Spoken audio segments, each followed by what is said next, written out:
I did, yes. I changed colour.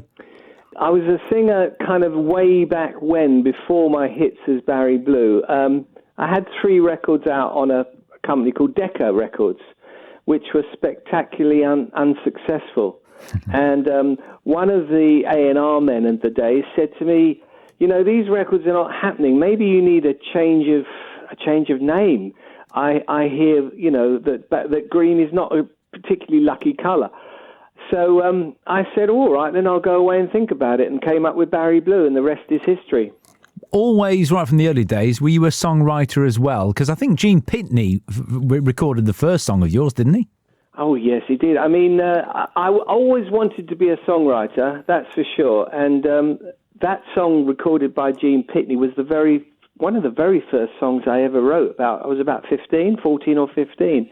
And, I didn't realize he'd actually recorded it until about 4 years after he did so, because I'd given it to one of his, I think it was his manager outside the door of the London Palladium, and said, could you give this to Gene Pitney, please, and ran away. Yeah, he tracked me down, and he recorded the song, so I was quite happy about that. Now, back in the 70s, quite a lot of famous people changed their names because of, the way the music business was going, and also to sort of change their identity. Is that why you became blue instead of green? It was that. I mean, as I say, green, apparently, in the circus community is an unlucky colour. And as the whole of the music business is pretty much a circus, I decided to change it to blue.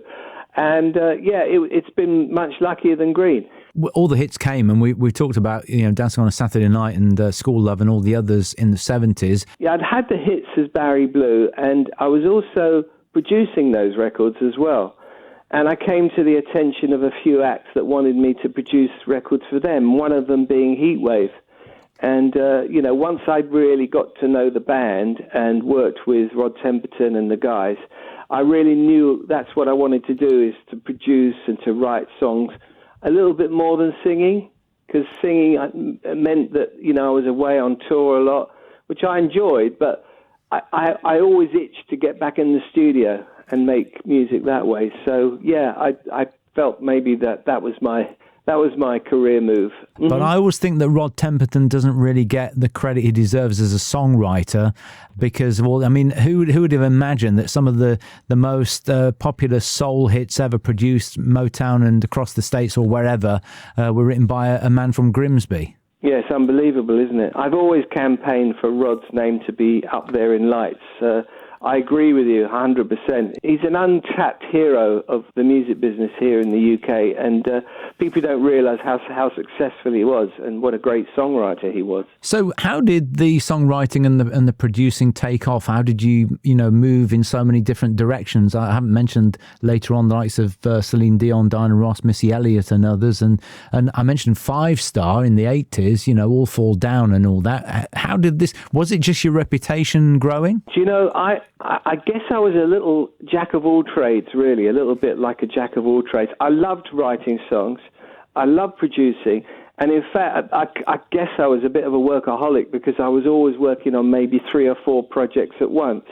And then sometimes someone would say, have you got a song for, say, Five Star? We're looking for a hit. And then we'd go off and write it. And, if it's successful, that's a bonus. Philip Bailey, I'm a big fan. Earth, Wind and Fire as well. But Walking on a Chinese Wall, there was a track of yours on the album, wasn't there? Well, that's a strange one, because I got back from the studio one night, and there was a call on my answer machine. I picked up the phone, and the answer machine said, "Hi, this is Phil Collins here. We've never met, but I got one of your songs sent to me, and I really love it for Philip Bailey, who I'm producing. Can I use the song? And would you like to come down the studio and see how it's being recorded?" And I was really, really floored by that. I thought that was fantastic of him.